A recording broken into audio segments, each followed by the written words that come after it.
Zahvaljuj Gospodu, dušo moja, i sve što je u meni, njegovom svetom imenu. Zahvaljuj Gospodu, dušo moja, i ne zaboravi sva dobročinstva njegova. On je taj koji ti prašta grehe, koji sve tvoje bolesti isceljuje, koji ti život otkupljuje od grobne jame, koji te ljubavlju i samilošću okružuje, koji te dobrima siti, pa ti se mladost obnavlja kao orlu. Gospod pravedno i pravo postupa sa svim potlačenima. Svoje je puteve obznanio Mojsiju, svoja dela narodu Izraelovom. Gospod je sažaljiv i milostiv, spor da se razgnevi i prepun ljubavi.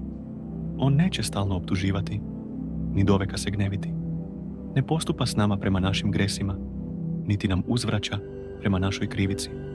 Jer koliko je nebo visoko nad zemljom, tolika je njegova ljubav prema onima koji ga se boje.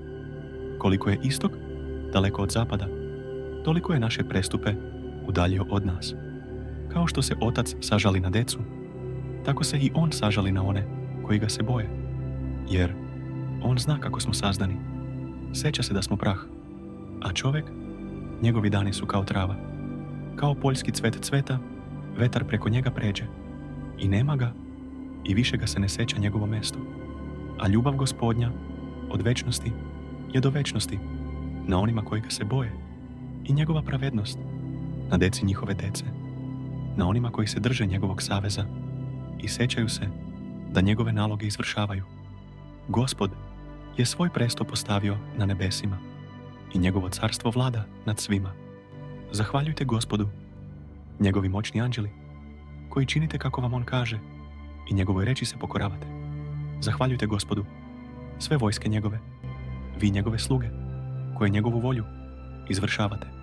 Zahvaljujte Gospodu, sva dela njegova, na svim mestima njegovog carstva. Zahvaljuj Gospodu, dušo moja.